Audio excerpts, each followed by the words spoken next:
But football without fans is not. You play a football match without fans, you're getting it. It can be the greatest game in the world. If there are no people there to watch, it becomes nothing.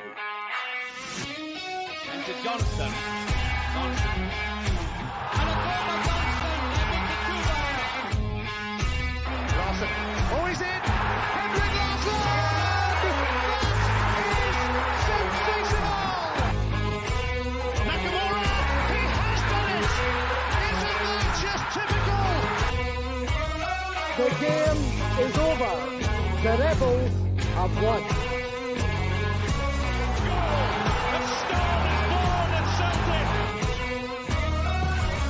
Champions, that's who we are.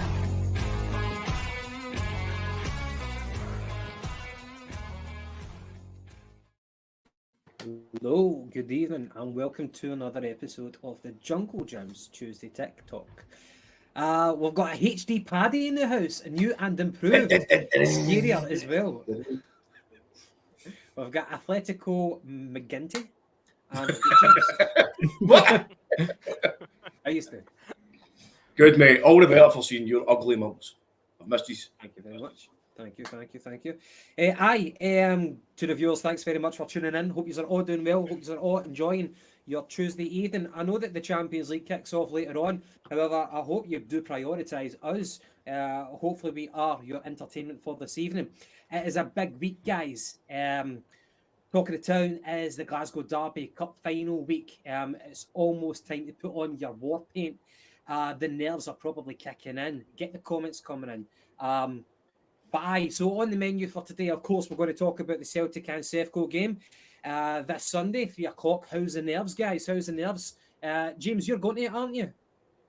Mate, I get through. I'm like a roller coaster this week, man. One day I think we'll take 10 after the next day I feel the worst. But I must say I'm confident getting into this, but I don't like being too confident getting into them. But I think we'll do it. I think we will do it. Do you think it'll have to be an industrious performance to get the victory? If we play the way we have been playing, then and they play the way they've been playing as well. I know they've been winning, but it's been broad goal and their defence has looked a bit leaky. So, fingers crossed. But I'm no tempting fate. I'm not giving you a score. I'm no tempting fate. Good man. Just because you've got industry on your t-shirt, I'm starting the bar low with the jokes tonight. We can only get better from here. Paddy, what's happening? How's the nerves? I'm quite torn as usual, mate. Before one of these games, obviously being a cup final, it's got a different kind of level to it. Quietly confident, same as James. Not overly confident. I think when you go into it like that, you end up with egg in your face at times. So as long as the squad's kind of going to have that same kind of approach to the game, I'll be more than happy. But I'm actually looking forward to it now. Really looking forward to it. I think we're getting into it strong. I know the old adage is that form goes out the window whenever we play them or whenever we come into a cup final. But at the same time, you can't really take away how good their form's been recently. I'm just looking to see if I can win the penalty bingo Sunday. Because I've got 69 minutes to have a near penalty. There we go. And Hugh Jameson is probably betting on it as well. To have penalty. We will find out. McGinty, how's the nerves in Shetland? Is it the talk of the town as well up there? No, more likely the talk of the town is my work being on strike and nobody getting off this island. I'm no nervous. Same as the New Year's game. I'm more worried about what VAR and the refs are up to more than anything else. I think we are 100% the informed team. We are scoring 4 or 5 goals per game. We're winning by 3-4 goals easily per game. They are struggling every single game. They go behind often. They need a penalty to bring them in front sometimes. They need the luck of the draw. They need the luck of the referees and the luck of the VAR. I am all confidence in our performance. I'm just not confident what the officials end up doing. Fair dues. So, guys, obviously, we're going to talk about the review, the preview for the game. Going to be talking about the Green Brigade proposal for the lower half, the lower tier of the Jockstein stand to be all standing. An interesting proposal. So we'll get our teeth into that. Talk about Ball Bag of the Week. I hope we've all got our nominations for that. We've got the On This Day feature. And if I'm feeling up for it, I might do another wee feature as well. And guys, you're more than welcome to bring other things to the table that we've not yet considered. But let's get into the main topic, Celtic and Sevco this Sunday. Why don't we start off with Ange's track record so far in the derby since he took over? So we go back to last season, the first one. It was a narrow defeat at Ibrox. Everybody gives him a pass for that, and justifiably so. It was a new squad. Ange didn't have much time to get to know the players, and some of the players were already leaving. In fact, probably half of them were leaving, and we were still to bring in so many new faces. So that was a narrow defeat. And then we won 3-0 at Parkhead, a massive victory where Hatate kind of stole the show. That was the game under the lights. Beautiful, beautiful evening. We beat them at Ibrox 2-1. That was when we were kind of under the cosh, but we defended brilliantly. A different type of performance, you wouldn't associate that with Postecoglou, but defended with our lives and very well, got the victory, and that was one of the deciding games in the trajectory of the league. And of course, at Parkhead, the final league game, I believe it was 1 each. Unfortunately, Sakala got an equaliser near the end where we had dominated for the majority of the game. However, probably one of the other abiding derbies of last season was the one at Hampden, where Cameron Carter-Vickers missed a chance right at the death, went to extra time, and those cunts took the victory. This season, without blabbering on too much, obviously we got a resounding 4-0 victory at Parkhead. And then it was the 2 each game just after New Year, where right at the death, Kyogo broke his duck against the cunts. And we came away with a share of the spoils, although they admittedly were the better team. Paddy, going to start with yourself. What do you make of Ange's track record so far in the derbies? And does it have any bearing on this Sunday's game? I think it's good that he's had a couple of games, where we've absolutely spanked him. Because he got to kind of assert his authority with his squad and his performance and the results. It's obviously good that the majority of them have been in our favour. Obviously, I think the one that you mentioned, the Scottish Cup game, that was the big one that he lost. But I think we can kind of forgive and forget that one. Excuse me. But no, he's done fairly well, I would say. Has it got a bearing on this week? Possibly, because he knows how to beat them. It's pretty much the same players. I know it's fucking Michael the Mole Man Beale that's in charge of now. He's doing the usual posturing. He's talking a lot of shite. We'll see. We'll see if he's still fucking talking the talk after the game. Thank you for noticing forever and ever. Celtic. I fucking tell you that before we went live. All you cunts have haircuts apart from me. Conspiracy. Aye. James, obviously we're playing them again at Hampden. Will people be comparing and contrasting this one to the last time we faced them at Hampden? I don't think so. I think last year and everything that obviously came with winning the league and the situation that we found ourselves in at the start of the season, the league was, I know it always is, that goes without saying, but the league is your bread and butter. I think that was more so last year. I mean, if we got offered to win the league, losing a semi-final to them, of course you'd have taken your honour for it. So, as Paddy says, I'm more than willing to forgive and forget that one. The league was absolute bread and butter last year, so I don't think it would be fair to compare. Obviously, they've got a new manager as well, who's apparently got a new style of play, so nah, I don't think it'd be fair to compare that to last year's semi. So let's talk about where this game could be won or lost. The key battles, what threats do they carry? How can we nullify that? And our players, a lot of them are on red hot form, namely Rio Hatate. McGinty, do you think he could? This could be one of the games that he really makes his name on that stage. Yeah, I think this is gearing up for an absolute classic from Hatate. He's been absolutely fantastic the last few games. He's building and stature in that midfield, and he's made himself practically undroppable. The only other guy, obviously, being Cal McGregor, anytime he's fit, he must start. So your midfield partnership's already made for you, and I think the two of them have a great partnership, a great dynamic approach to the game. I was watching a clip somebody posted on Twitter earlier on today, and I think it was Hatate just ripping the utter piss out of that Tillman the last couple of games, and he can't get anywhere near him. And if we're going to have a midfield battle, I think Hatate's he's at a level right now of just pure confidence, and he's just going to dominate that midfield. It's not the strongest midfield by any means, but I think we've got the technical ability just to rip the absolute piss out of them. Right, what I hear for you guys about this, okay, but just my own worry is in the last game, we never turned up.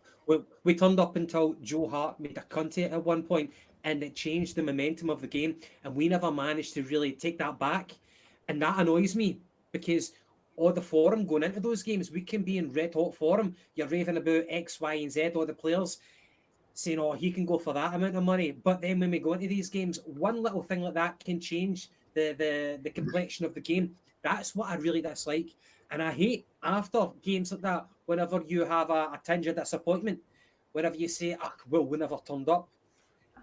I hate having to say that because it looks like I'm taking away something for the opposition, although I never ever want to give them any credit. I think we are the better football team. They're physically stronger than us, although in saying that, Woody did bring up a good thing, that they really miss Bassey's and Aribo's physicality. So it's interesting to see how the game is going to be won and lost. Another thing that I think could play a major bearing in the game is the pitch. So both semi-finals, the pitch was scunnered. You when you play a rugby game on it, it was that bad. So I don't have much hopes. I don't know what the condition is right now, but I don't have much hopes for the pitch being that much better this coming Sunday. When it gets all chopped up and stuff like that, then some players can have shite games, and other players who you might not expect to be coming to the fore can actually really, really stand out. One player who I think would be really good in a shite pitch is Aaron Moy. You remember the game against Hearts? The VAR controversy, when it was the first game of us having VAR in a domestic competition.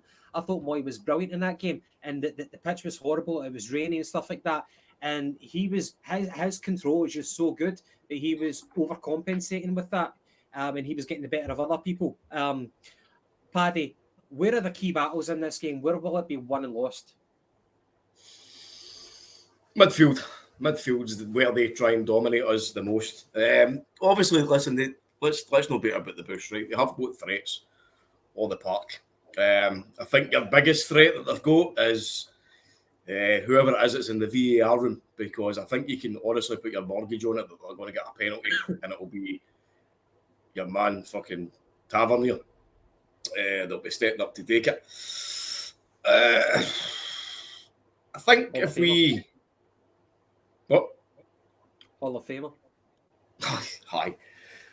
Fucking ball bag. Sorry, mate, that was the first thing that popped into mind. No, I think if we can come out the traps early, because they seem to tend to start off slow. If we can come out the traps, hit them with intensity and pressure right away, and we can be clinical, I think that's going to be the key to us winning the game, because I think we certainly will be the better team on the day. They will have their wee spells where they'll be coming up the park, they'll be trying to get into our defence, trying to obviously get a goal. But if we can be key, if we can get Kyle going for them, get the early goals in, if we can get the first goal in, I think that's going to be a big blow to them.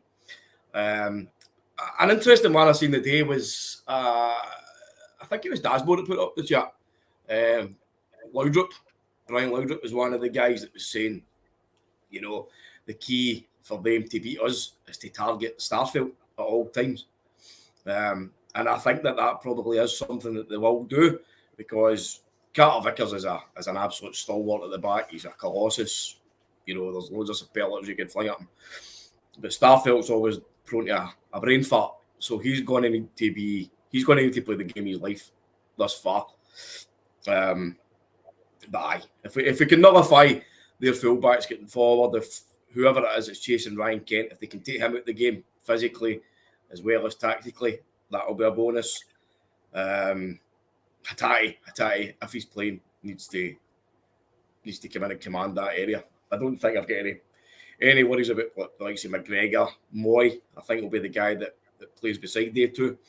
Then you're just looking at the wingers for us, who I'm hoping it's going to be Maeda and Jota, because Maeda should be able to exploit a lot of space on the big Hampden pitch, and Jota looks as if he's coming back into a lot of confidence. We've seen the last couple of games, he's got that swagger back. He's taking on men. He's trying to entertain, and he's actually trying to make things happen. So we can get these guys on form. That'll be absolutely fantastic. But probably one of the biggest things, mate, will be our mentality and how we actually approach the game. James, you said that earlier on. You can't just walk onto the park and expect to win. You can't just think you can turn up, because we've seen that blow up in our faces so many times over the years. But we'll see what happens. James, the midfield, how do we line up? Obviously, McGregor and Hatate, I think everybody would agree with that. Now, Moy didn't play in the last game. Assuming he's back fit, does Moy go in ahead of O'Reilly? And what about the bigger pitch? Does O'Reilly have better legs than Moy in terms of running about? So are we losing something with the wide open pitch with Moy playing there? Or is his experience and his close control just too good to ignore? See, this is the one I keep changing my mind on it. I think I would start Aaron Moy, but the flip side of it, for me, I've said on here before, I think Aaron Moy's kind of best games have came when he's played that kind of deep line playmaker role, when he can just pick his passes. As you say, Hampden is a big part. Well, is that a myth, by the way? Or is Hampden the same size? Because it always feels bigger, and everybody always says it's bigger. But anyway, it feels like a bigger pack, so you're assuming there's more space for him to pass the balls into, getting the ball out wide and things like that. But then at the same time, I don't think they'll sit back. I think they will come. It is to have a go. So that could nullify Moy, as I think personally that it has done in previous games where Moy's played, obviously not against them.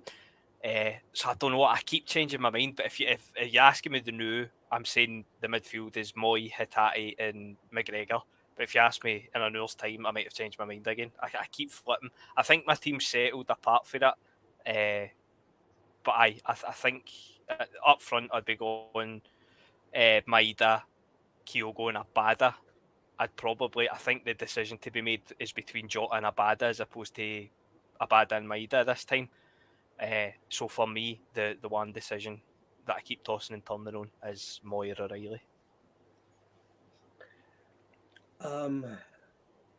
That's a good question. Abada has got the pace. He has embarrassed Barisic in the past.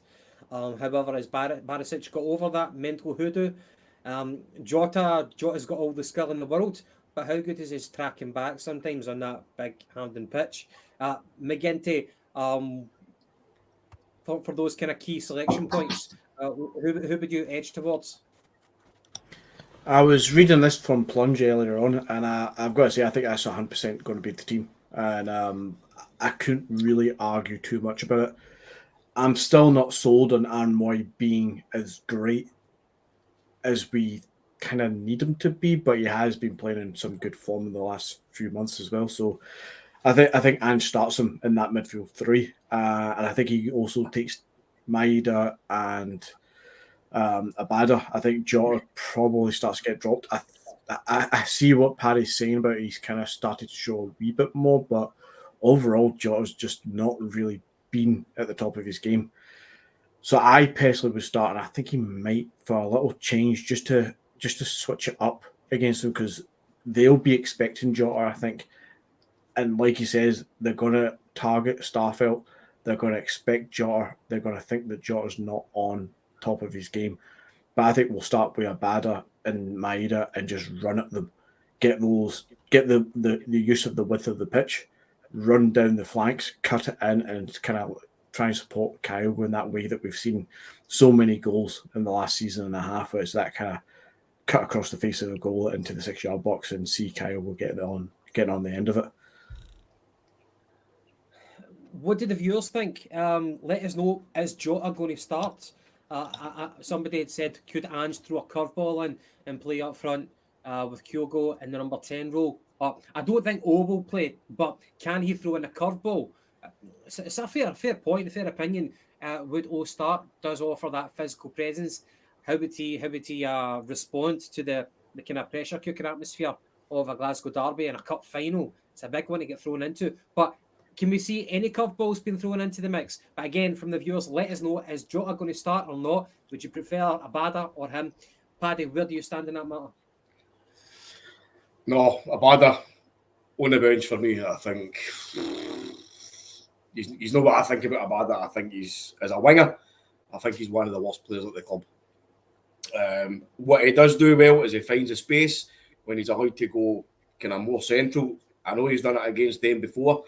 Hopefully he does it again. But I think if you're talking at the starting 11, then you need to play the two guys that's in form. And right now, Jota's in form and Maeda in form. That's the two that you've got to go with. Obviously, the talking point will be, is Kyogo fit? I believe he is. So he'll start, no doubt. It's too early for O. Could he make an impact coming off the bench? Probably, maybe. But starting, nah, definitely no. So I think your biggest question will be probably Moy. I think that'll be the biggest kind of mystery. Is he going to go with O'Reilly or is he going to go with Moy? Me personally, hope he goes with Moy because he has been playing very, very well this season. Plus, he adds that bit of experience that O'Reilly hasn't got. And that could be telling. He gets the ball, he defends it well, he shields it well, he gets involved, he can get the yards up the pitch, he can get us up there, and he's clever, very, very clever, and that comes with the experience as well. So you need everybody to go on top of their game. So play your guys that are playing on top of their game right now. Certainly high definition opinions from Paddy tonight. What about nullifying the threat of Ryan Kent? Regardless whether you think that Ryan Kent is effective or not, me, from my opinion, I don't like it when it starts running at our fullbacks. You know that he's going to cut inside, and it depends on how disciplined we are defensively about tracking back and covering for the fullback. In the last game at Ibrox, Johnson get thrown in. That was his debut, and Kent scored when he stood him up, he cut inside, and he curled it round at Hearts' back post. What's to stop that happening again? What have we learned from that? I know that there's been plenty of games where Celtic have played in the past where you're playing against a certain type of opposition and you just have to go man for man. McGinty, is that the case where each individual has to take responsibility for who they're coming up against? Or is there something that we can do to cut out Kent being a dick? Smash him. No, because Kent's a dick, so he's going to be a dick regardless. We do need our backline to be on absolute top form. We said the other day that we reckon Alistair Johnston has the mentality for this kind of game. He knows straight away when he entered the club, he knows what this club's all about. He gets the pressure of playing for such a club, and I think he'll thrive in this derby game. I believe he'll be good. The Warriors obviously Starfelt. They've got to target Starfelt, and it's whether or not he's switched on. I don't have too many doubts about him. I think we gave him a hard time in the first couple of months last season when he first came in, but he's generally been pretty fucking solid. We've missed him when he's not been in the team more than not, sort of thing. So I think that's more of a testament that we actually do function quite well when he's in. We just need them all to be on top of the game. As you said, Gavin, the discipline, it's not so much our discipline. It's about the kind of leaving the opportunity there for Kent to be a dick and take the dive. And the referee is going to be standing there waiting for that, and he's going to flag it as soon as he can. He's going to point to that spot as soon as he can. It's about being smarter than him more than anything else, because that midfield is going to take care of itself. We're not going to go toe-to-toe, kind of strength to strength with them. We're just going to outplay them. We're going to get the ball forward, and we're going to attack with pace and directness. And I think we'll score 2 or 3 goals, I think, on Sunday. It's whether or not the backline can just keep their mind, keep the focus, and keep their wits about them. Right, okay, so you think we'll score a couple of goals. Let's get the predictions in early then. McGinty, starting with yourself. Let's go 3-1. 3-1 to the Hoops. James? I'm reluctant to give a prediction, to be honest. I'll go 2-1. It's no good for the heart. Patrick? Just as you were mentioning Hart there, Andy Boy says we need to make sure we don't pass the ball back to Joe Hart. Our defence will be fine. I'm going to say 2-1 as well, Celtic. And of course, the obligatory penalty for their number 2.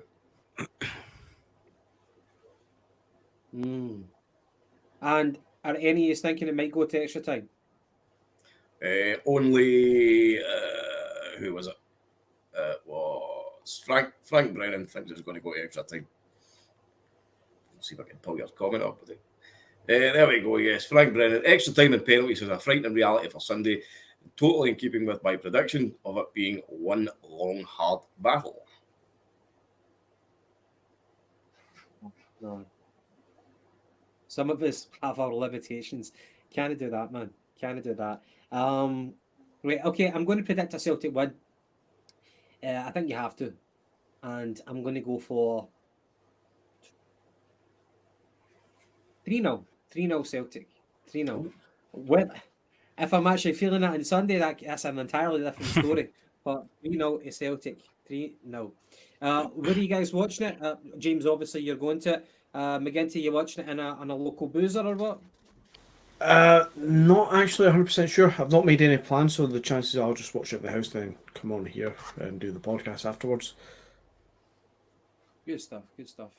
Paddy, I'm sure that you'll be locked up, safe and sound. You'll be watching it without causing harm to others. For a change, yes. No, I'm going to have a quiet one on Sunday, mate. So, watching the telly, celebrate it, and the man cave. Watch Michael Beale's wee white flag like that. Right, the press conference. What the fuck was that all about? A joint. What? That's one of the strangest things I've ever seen, by the way. Is this some kind of American type thing? I don't know. Who is ViaPlay? What kind of country do they come from? Is it American company? Is ViaPlay, they're traditionally a Scandinavian TV online service thing. Right. I think they reached out into America maybe already, but they bought over Premier Sports. They bought over Premier Sports. But they are Scandinavian. I want to say Danish. Have you seen the press conference, Gav? I've not seen it myself, but I saw a picture of it, and I actually thought somebody had kind of photoshopped Ange and the mole sitting together. And then obviously it turned out it was real. I just saw clips of it on the news earlier on this evening. It just looked a wee bit bizarre. Yeah. It is what it is. I guess I'll try to generate publicity as if you need that. But fuck it. What do you make the running spat between Michael Beale and Chris Sutton? I think that's a nice wee bit of comedy. You took the words right out of my mouth, mate. I was just about to say that Big Sutton was on Twitter. I think it was either last night or the night before, and he was announcing that he's going to be doing the kind of reporting for ViaPlay, and that he's going to be interviewing both managers before and after the game. So I'm actually really looking forward to seeing the awkward encounter between him and the classless piece of shit that is Michael Beale, to see if he's kind of going to say the kind of comments to his face. Well, that's the fantastic thing about Chris Sutton. He would have known that he was getting this interview and this kind of post and pre-match shit. He would have known this for a couple of weeks. So everything in the last 2-3 days has been him just feeding into this whole villain play act that Sutton likes to do. They kind of put in the what's if kind of questions out there, the hypotheses and the hypothetical questions.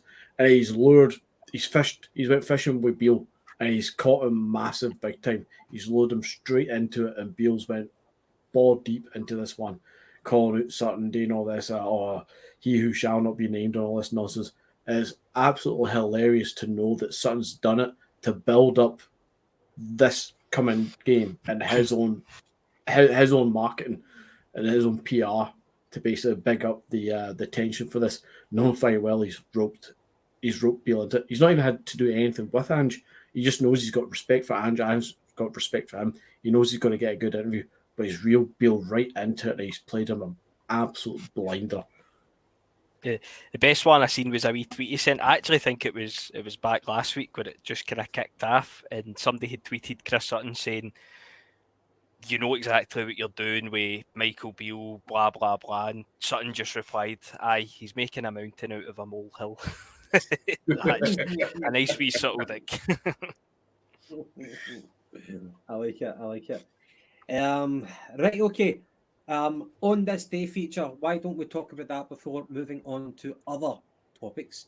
On this day, 21st of February 1953, Charlie Tully scores direct from a corner in the Scottish Cup tie at Falkirk. After he did that, the referee ordered him to take it again because he thought, he must be cheating. How times have changed. However, Charlie Tully retook it and he scored it again, and Celtic ended up winning 3-2. Paddy, one of, perhaps not the first Maverick to grace the hoops, but certainly a memorable Maverick to grace the hoops.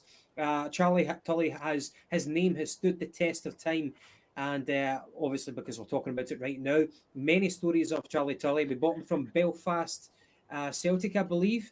What have you read about him? I was going to ask, what's your memories of him? What have you read about Charlie Tully and why he's such an important figurehead in Celtic's history?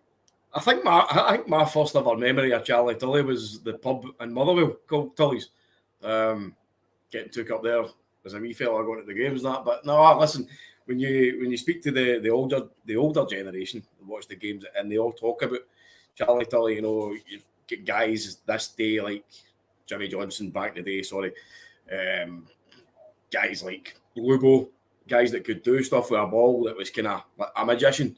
Charlie Tully was that to the older generation back in the day. And I think it's even more kind of impressive that they were doing that, like with a big, heavy football made of leather. They were doing it with essentially it was a pair of steel toe cap boots with a couple of studs in it. You know what I mean? These guys were absolute stalwarts, legends, brilliant, to be doing stuff like that. Even like, Jimmy Quinn, the likes that, Jimmy McGrory to be scoring fucking 50-yard screamers with. It's the football, do you know what I mean? It's an old leather ball. You think of the force of the force of the control that they're going to have to be using to actually do that with a ball, do you know what I mean? So, as I say, everything that I've been told about the guy, it's just, it's impressive, and it's impressive as well that the fact that you still talk about him. You talk about the two corners, that's kind of folklore. Something you would never see on a camera, you would never see a clip of it. So it all comes down to kind of stories passed on, maybe the old cartoon, a la kind of the Patsy Gallagher one when he does the kind of the backflip with the ball and scores. That's the only way that you can visually kind of visualise these things other than the word of mouth for the older generation. But no, it's great that you hear these kind of stories, and it's great that they live on as well. I could be wrong, but I think there was another instant where he actually sat on the ball during the match because the opponents didn't want to tackle him because they knew that he was just taking the piss out of him. It's important to have characters like that in a club's history. It just enriches the history, and certainly we enjoy talking about stories like that.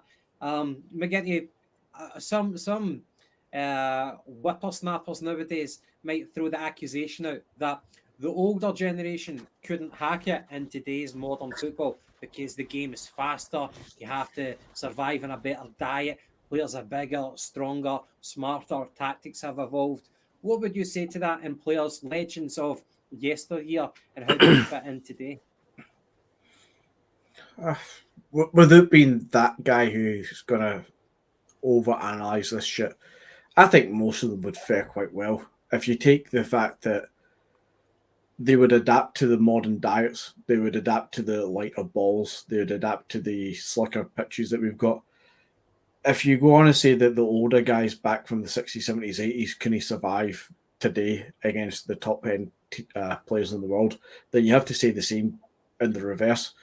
That your modern guys who are used to the lighter balls, the lighter weight uniforms, the slicker pitches that are easy to run and pass on and that stuff, they wouldn't survive in the harsher circumstances of the 60s and 70s and 80s, where it was mud strewn on your shirt and the ball was, a level weight. They wouldn't survive. Messi would struggle as much in the 70s as 60s and 70s as much as Jimmy Johnson would struggle today.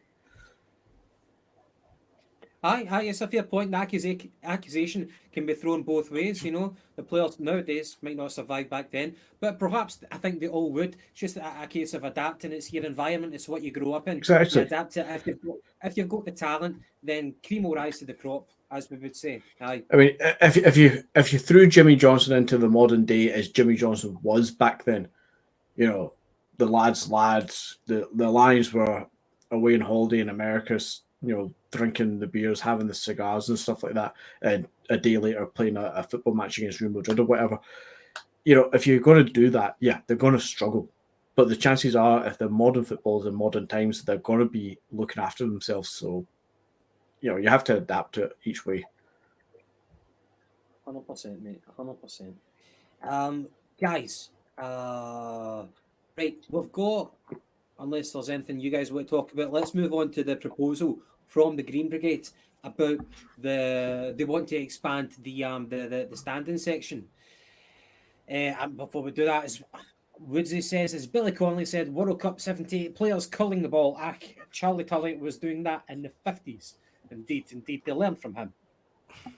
So, the proposal from the Green Brigade about expanding the standing capacity of Parkhead. Correct me if I'm wrong, how long has it been going for? But it's been a resounding success. It's brought some atmosphere to the game, and we want more of it, or do we want more of it? The proposal is the Jockstein stand, a bottom tier, to replace the seats with standing capacity, to be something with a likeness of the yellow wall in Dortmund, which has got worldwide acclaim. James, what was your initial impressions whenever you heard that? We're getting out the leaflets at the game at the weekend, and I got one. I had just assumed that it was going to be the lower tier behind the goal, but on the leaflet it said they were looking to do the lower tier and the upper tier. I don't know how. Well, I assume it would be possible. I don't know how safe it would be. I've sat up the very back tier, the very back of the tap tier once, and it was against Villarreal 100 years ago in the Champions League. And when you jumped up, you felt as if you were going to fall forward. It was genuinely quite frightening when everybody was jumping about. So I don't know how. Obviously, I know they'd make changes, but I don't know how feasible that would be. In terms of doing it, it's something that I would like to do. I've never actually been lucky enough. I think it's probably the only part of the ground that I've ever that I've not actually managed to get a seat in is in the standing section. So I can't speak about. No many people get a seat there, to be fair.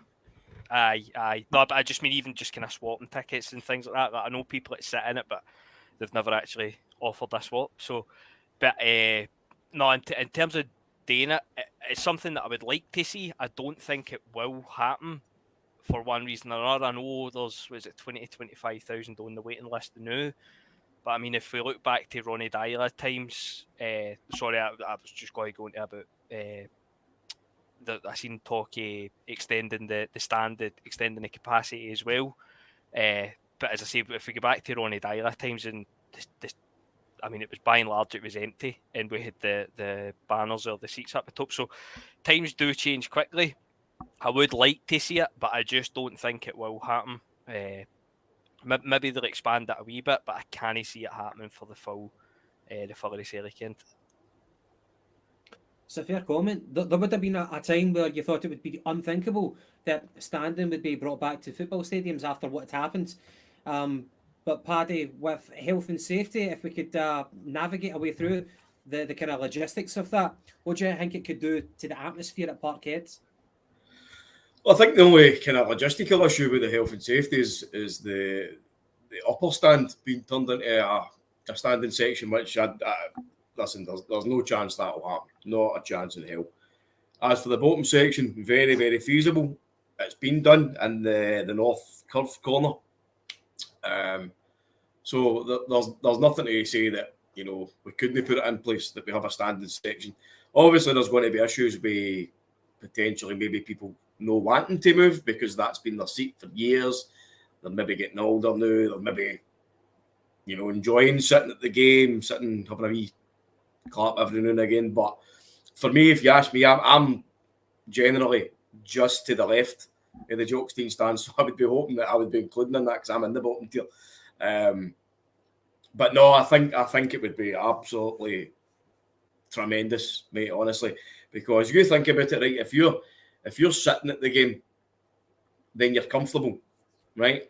If you're standing at the game, know that you're uncomfortable, but you're making yourself busy, and it gives you more an impotence to sing, because when you see people at Celtic Park getting up to, you know, come on, or fucking shout a song, they all stand up to it, and nobody joins in, because sometimes people are embarrassed, you know what I mean? You can be seen and there's like fucking 10,000 people looking at you. There's that fanny standing up again. But see if you're among 10,000 other fannies all standing up, all chanting and singing, it brings a different kind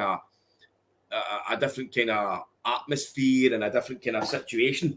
So I'm 1,000,000% for it, and I don't see why it can't happen. But again, I could see objections that could be put into it. The other thing, sorry, I was going to mention as well, it's just come back into my head there. At the back of the lower stand, that's where the hospitality is as well. So that's your kind of prawn sandwich brigade. And your leather seats and all that. So I don't imagine that the club themselves would be looking to kind of relocate that anytime soon. Obviously, you've got the restaurants and things like that there as well. So but that would be... you could leave so many seats. You know what I mean, underneath that, because obviously that's a windy, right? So, but even if you're standing up, I don't know if you've ever sat in the sections and looked at, you can still see even people jumping up the you can still see it. But I get what you're saying, but I don't think that would impinge on it too much, because I'm just surmising here. Surely when they were building the height of the bottom of the windy, it wouldn't be the view skewed by people kind of standing up, you know what I mean? But they sit outside though. There's padded seats outside. So if you're in having a meal, they'll come out the sliding doors and down the stairs. So I don't imagine the suits will want to be. I'm saying that's no fair. It's just hospitality seats. I mean, MD could go for hospitality seats, but you're just kind of assuming generally that they'll want a padded seat and a prawn sandwich, wouldn't they? So, well, generally, if you're in the hospitality, the cunts are in having a pint as well. So do you know what I mean? But no, listen, you can just envision it, right? So obviously, you've got the North Curve, the Green Brigade, whatever you want to call them, but it's the North Curve. You've got them there, and then you've got another stand directly facing it, which is the Jockstein end. You'll have the boys not up there, or whoever it fucking might be. It just brings maybe a kind of equilibrium to the stadium, the atmosphere, the support. The songs would come back, because, as I say, if you're sitting in Celtic Park, even if you're wanting to sing, sometimes you feel like a bit of a dick. Do you know what I mean? People just don't enjoy the fact of having eyes on them. And if you're wanting to get up and sing, at least you're going to be crowded out, because you generally, it's harder to spot people when they're all standing up. I know that might sound daft because you're kind of at the same head height, but it really is. It's the same when you go to an away game. Like, if you go to an away game, we say, like, how many times is everybody actually sitting down? Do you know what I mean? Barcelona, the time that we beat Barcelona, as far as I'm concerned, everybody was standing up, because we were all standing up. I've been to Rangers games at Celtic Park and everybody stood up. And see the change in it. Obviously, I know people can't stand up because of physical stuff and whatnot, but generally, you know, if you're standing, it does bring about a different kind of aura. Right. See, just sorry, just to pick up on what you're saying there about the boys. As I say, on the leaflet, I'm sure it said that they were looking for the lower tier and the top tier. Am I right in saying that's the reason that the boys get moved from the tap corner up to the kind of restricted view seats in the bottom tier was because it was for safety reasons, because they were standing all the time? I'm think sure that I've seen rings that. a bell. Aye, I'm sure I've seen that was the reason they moved. So obviously I know they'll bring in barriers, and I assume they'll put the bottom up up a bit higher. But they'd need to put that up a bit higher. But I'd like to see it happen. I just don't think it will. I don't think the board would buy into it. Fair dues. Paddy, you do make a good point. Just kind of wrap it up in that. Obviously, you make a good point as well, James, about is it feasible because you've got that the prawn sandwich brigade, and how do you uproot them, especially whenever they're a money maker for the Parkhead Coffers. But Paddy, I was a season ticket holder back in the 90s and in the noughties, and I don't know if it's just nostalgia talking, but I was in the north stand at that point, and everybody sang, and the songs were more entertaining as well. None of this fucking scooter pish that you hear nowadays. But where I sit now, I went away from going to the games for quite a while, and now that I'm back, I'm in the south, and where I sit, nobody sings. And like you said, like if you felt like singing, you'd feel like a bit of a prick because nobody else around that does it, and probably look at you cross-eyed thinking, just sit down, pal. Stop making an ass of yourself. But it's nobody sings where I sit, and it's not like it's the family section. It's just people are just sitting down. They don't really show much emotion unless we score.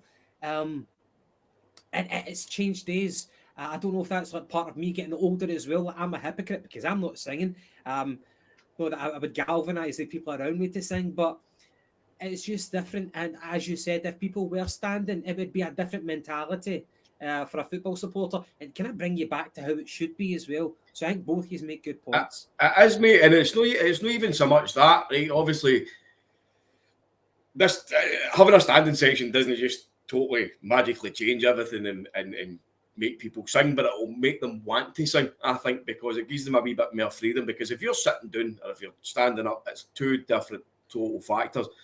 But other than that as well, you know, the guys in the North Curve have been, for want of a better word, the cheerleaders at Celtic Park for too long, right? And that's no, by any stretch of the imagination, a negative thrown towards them, but it's kind of a negative of how the atmosphere's ended up, because a lot of people will wait to hear what the Green Brigade or the North Curve are going to sing before they kind of join in, but it only lasts for a wee second. Do you know what I mean?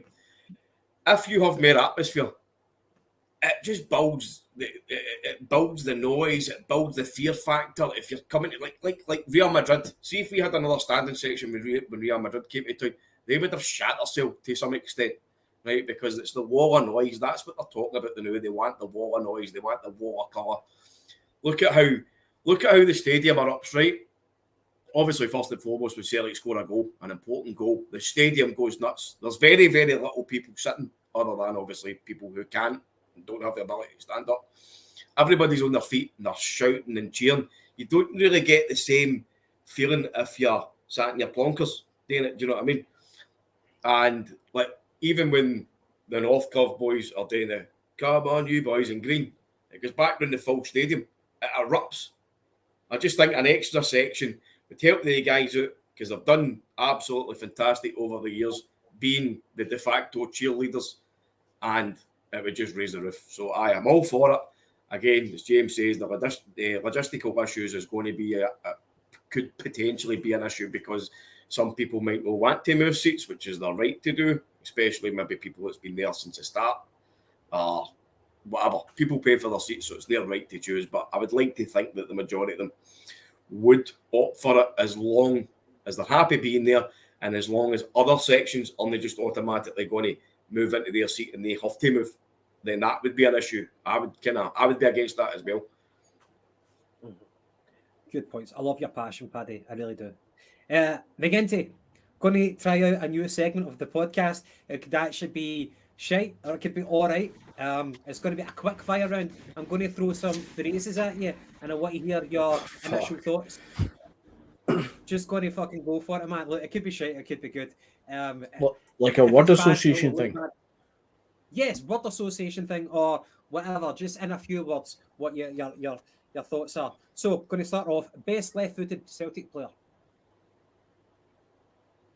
Emilio. I don't know. No, what's the It's pretty much any the- left-footed Celtic player? It was a moment of just name a left-footed player. That's it. We want to get random Hey, responses. That's start it. again, Gav. Give him a chance. Start again. It's quick fire. Right, we've done one. Best formation. 4-3-3. Okay. Celtic in the 90s. The Three Amigos. Okay. John Barnes. Oh, fuck. Andy Walker on commentary duty. Oh, fuck. Hunt Scalper. I was going to say Dembele, but you have to go with Alan Thompson. David Murray. I don't think I can see it. For every fiver, there's a tenner. Get yourself to fuck EPT, man. Rebel Songs in Paradise. Welcome every day. Okay. Biscuit Tin. Peter Lawwell. Fraser Forster or Arthur Boric. Arthur Borch. Smell the Glove. I initially go for Tom Boyd there, but yeah, the stopping the 9 in a row. Sorry, stopping 10 in a row. Greatest Celtic captain. Oh, Scott Brown, top of my head, but probably Billy McNeil. Childhood hero. Andy Tom. Charlie Nicholas. Andy Walker. Dreadlocks or skinhead. Dreadlocks. Okay. And the Green Brigade. Love them, love to hate them, hate to love them, sort of thing. They bring a lot of positives more so than the negatives, so gotta love them. Fair dues. That was good. I'm just saying that was good. That's my initial reaction. Thank you for your honest response. I did love the best left-footed player, Emilio Izagiri. Can I change that for Nakamura? Oh, Lubo. Fair dues. Right, on to the ball bag. Was it just named at him? Ball bag of the week. Is it too late to still say Sam Smith, ball bag of the week? No, Barton. Okay, that's my nomination. James, anyone come to mind? Comfortably, David Martindale, ball bag of the year so far. Yes. And if anybody doesn't know why, then please check out his latest press conference. The guy is an absolute grade A wanker. Yes. Patrick. Michael Beale. Hard to disagree with that. And McGinty. The Daily Record, or more specifically, probably Keith Jackson. This week is just absolute mental. The levels they're going to build the disruption of Celtic and big up them right before a derby game. See, just talking about Keith Jackson, has any of you seen they done an interview? It was him and I can't remember who the other guy was, but they done an interview with Scott Brown. You seen that? No. It was just that last week. It's decent. When he talks about kind of Ronnie Dyler's Still a tenure and ball all bag. that. Oh no, absolutely, he's still an absolute scrotum. But done a decent interview with Scott Brown, and they talk about kind of Ronnie Dyler's tenure, and obviously Scott Brown being captain at that time, you can tell that he just was 100% not on board with it. It's a good watch if anybody's seen it. If no, Oh mate, listen, Keith Jackson's one of the guys that you would love to slide tackle with a pair of ice hockey skates on. Just well, I get the impression right that that Scott Brown's quite pally with him. Calling him It probably Jack is, and all but listen. Oh, the guy's a helmet. I'm not saying he isn't 100%. Was it no McDonald and Keith Jackson was the rumoured leak or something at this back in the day? Jackson was like pals with a couple of players and was getting information off them. I think Jackson must be quite pally with Rangers the new though, right enough, because I think there's a mole in their dressing room now. Oh, boom, boom. Mic drop. Right, guys. Last thing I want to Who's the baller of the week? My ball bag of the week. Baller. The ball. Baller. Oh, sorry, pardon me. I don't know. The ball bag is just far more entertaining than the ball of the week. Maybe we'll all just stick with that in the future. But anyone come to mind for yourself? Hatate continues to be absolutely on form as a baller. I'm going to go a wee bit of a curveball here. I'm going to... He's going to say Aaron White. No, not at all. It's not even a football player. I'm sure it was the Air Boys on Twitter, the Ange Postecoglou song. Has anybody heard it? Tell me you've heard it. No. I'll send you it in the group chat. I cannot get the fucking thing out my head for the last Right, 2 come on, days. get on your phone then. Let the world How hear does the it. chorus go? I can't remember the words, mate. It's not going to get his YouTube striked again, is it? We found an Aussie. He is top class. Wonderful days. Feels just like the past. We're in the stands cheering for you. Glasgow Celtic. Ange Postecoglou. Fucking brilliant. There is a tune to it, to be fair. I certainly hope the fucking song sounds better than the fucking poetry. Oh, mate, I can't get it out of my head. Is it better than that other one that came out? I've got my eyes on you. Oh, Ange Postecoglou. That was a classic, I know, to be fair.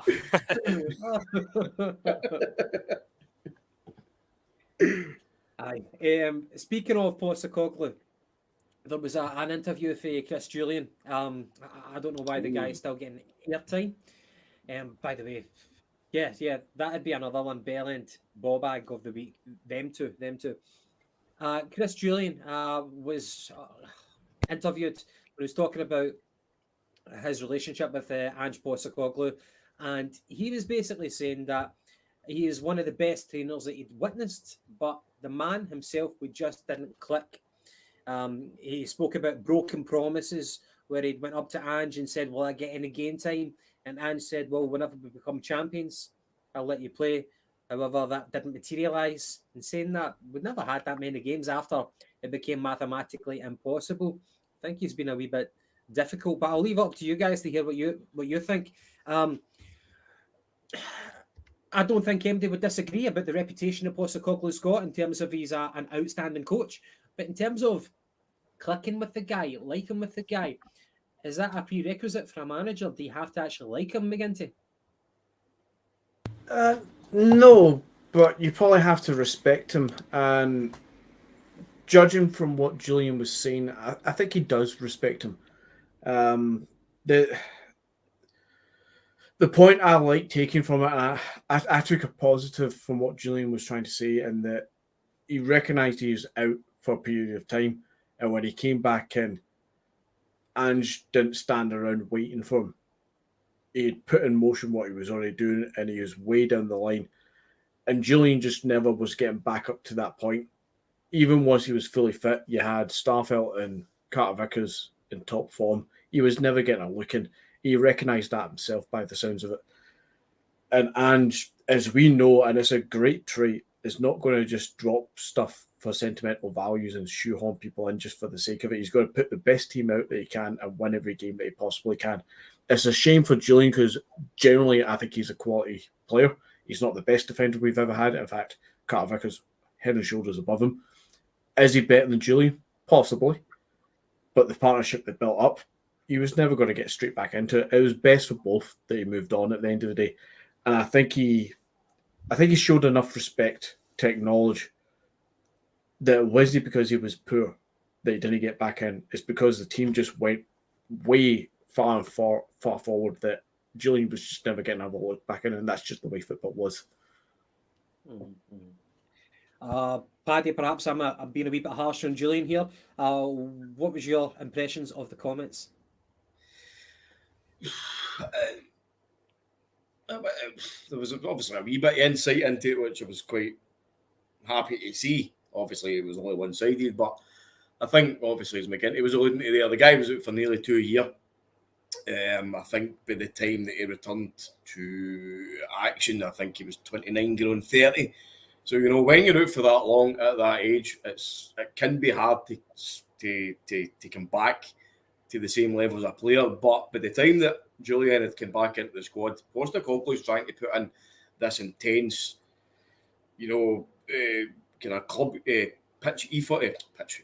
ethos where you don't stop. So for a guy that's been out 2 years and starting to rehabilitate himself, It was always going to be him trying to play catch up, and by all accounts, the games that he played in the reserve games, you know, he just was not up to speed. I know he played who did he play against? He played one game when he came back, and even then you could see that he just wasn't quite the same. So the manager's obviously decided, look, I can't play you, right? Because we've started anew, started afresh, we've got a new approach to the way that we're going to play. It's fast, it's furious, it's intense. You're just not up for it. It's as simple as that. You're probably going to need to go. Fair enough if Jullien's chapped the door and he's asked the question of Postecoglou, because that's what players should do. You got a problem, go and see the manager. Fair dues, whatever happens behind the door, that's up to you. I think you could look at it a wee bit, you know, maybe sour grapes, you know, when he's making the comments about I never kind of saw eye to eye, and then there's been broken promises. But at the same time, you know, if Postecoglou says, I'll give you a chance if you prove your fitness, if you get to forum, and then if the manager's turned around and decided that, by the way, I don't think you're fit enough, I don't think you're anywhere near the form, I can't play you. So it's obviously been a clash of opinions, to say that, to say it nicely. But the outcome was probably the thing that we all knew was coming. Jullien was going to leave. That was going to be the end of his tenure. He wasn't the same player that had been scoring against this and that. £7 million in the door. So if that's the way he wants to go, if he wants to make any kind of further comments that could lead down a negative road, then leave him be. He'll be a ball bag. If no, that's it. Done and dusted. Good to hear what you had to say. I'd love to hear what Ange got to say in the matter, but it is what it is. Aye. I think one thing is understanding that the guy is a great tactician, a great coach. I don't think you need to like your coach. You should always respect him, and you should always be wanting to bust a gut to run through a brick wall for him. That's your job, and as long as you buy into his philosophy, then you should be doing that. Understand players become disenfranchised whenever they don't get games, but is that tune? It is indeed. Sounds a belter. To forever Celtic, McGinty is wearing Athletic Bilbao top, presumably from about, I'm going to say 1999, because Juve had a similar top to that same template. 98-99 season, yeah. That was a really good guess, especially when he actually told you before we went live it was for 1999. Did I? Oh, I hadn't noticed. Didn't notice. Right, guys, we've been through blah, blah, blah. I guess we'll wrap it up for this evening, unless there's anything that you guys want to bring up. Can I just ask we kind of half touched on it, talking about the Celtic head behind the goals and that. Do you reckon, I know it was voted at the AGM and things like that about increasing the stadium capacity because the waiting list is, as I say, it's 20 to 25,000. Do you reckon that'll ever come to be? What, increasing the stadium? Aye, capacity. No. I think I reckon if they were, it could be a medium to long term consideration. Mm-hmm. Was that their corporate answer to that question? Yeah. I think they kind of skirted around it. I don't think personally it'll ever happen, but it's just with the waiting list being there. I think the talk was to increase the capacity of the main stand. Again, I don't know how kind of easy that would be. I'm sure that the front, the kind of facing of the building's a listed building in it. So, see, in all fairness, mate, they did actually come out and make a statement about it, and I can't remember the exact figure, but say it would cost them 15 million to upgrade it. You would have to, obviously, the ones that sit in the main stand would either have to relocate or wouldn't be able to attend, and it would take far too much time. See, just on that note, sorry for kind of barging in and taking over, but see, the only thing I would love to see Celtic Park happen at Celtic Park now, see the stanchions that go all the way around the stadium, the scaffolding poles, as some call them, for fuck's sake, paint them white. Give them a clean up and paint them fucking white, man. It looks horrendous. See, if you somebody photoshopped it a few months ago, and I think it was somewhere there was a bit of discussion about how do you kind of upgrade. In fact, tell you what, it was at the start of the season, see when they changed the banners. when they changed the banners around the stadium. The outside of the stadium, they changed it for all the club legends, and then they just changed it to a generic kind of couple of shapes and Callum McGregor. Somebody actually photoshopped the stadium, right, and they painted this, the Microsoft Paint or whatever the fuck you call it. They painted the stanchions all white, and I'm telling you, the place looked absolutely immaculate. I don't see why they can't do it, because Old Trafford do it. They fucking mutations along the road in Govan do it. Do you know what I mean? It's not as if it's going to. It's not as if it's impossible to do. The fucking things have been there since 1998. They're fucking rusty. Give them a bit of fucking brasso on them and get them painted. Is that your volunteer? They could definitely spruce it up a bit more in the short term. Long term, I don't think they'll bother with expanding the stadium unless that 25,000 waiting list was to continue to grow for a decade plus and prove that there's the selling point there. But with our club, it's, as James says, it's too often that can just disappear, that waiting list. When the bad times hit, people don't want to show up. So we need the board to constantly back the club and the fans, as we're seeing in the last financial results at the end of December. If the club keep backing the board and the manager that we have, we'll keep putting our money into the club. And in turn, that will generate more income, more revenue, bigger waiting list, and they can then, in due course, actually, approve an expansion and actually have some merit behind it. But if they're going to keep turning around every 3-4 years and give us fucking shite again, then they're not going to do it. As everything else that would come with it as well. Obviously, if you're increasing it by 20,000-25,000, you'd need to think about things like parking and obviously more buses and things like that. And I'm sure you've heard me moan about in the group chat that Emirates coach park the news fucking a riot enough as it is without adding another X amount of 1,000 buses in. So, I don't think it would happen. I was just curious. I'd love to know what happened to the hotel. Sorry, guys. Love to know what happened to the proposed hotel, the museum as well. Do you know what I mean? Because that seems to have kind of died down low. Well, mind the ticket office, the old ticket office when it used to be behind the school, and then obviously they've moved it down to the wee kind of like porta cabins. Yep. I remember, obviously it was a few years ago now, but they had the plans up for the hotel in the ticket office, and that ticket office was only ever meant to be a temporary building for it. Aye, the one that's there now. Aye, but that, as you say, somebody's kind of pissed on that bonfire. It's just not been mentioned in years. The last I heard of it, and you're going back a couple of years, was that it wasn't even beyond the planning stage or the proposal stage or some shit. Like, we knew we wanted to do it, but you have to put this into the council to get them to approve shit and whatnot. I'm sure it will still go through all that shite. And that you would think would be done by now. Aye, that shite. You think that'd be done by noon, something would be happening, but it has all the feelings and hallmarks of our floating casino pitches and shit like that. That one of these kind of, we said something good because we needed to tell ourselves something good at the time. Right, because they had artist impressions as well, and it was on the corner, and it obviously looked class, but it was a weird kind of, was it no like a stepped fucking hotel thing? It was almost like a mini Lennoxtown in kind of some respects, wasn't it? But you would think that, the kind of renovation, the way that they've kind of revamped and introduced the Celtic way, you know what I mean? That's see when you stood outside Celtic Park on the main road and you look up the Celtic way, it's beautiful. It's absolutely incredible. You've got Billy McNeil overlooking everything. You've got the lights on as well when it gets darker. It's just fucking lovely.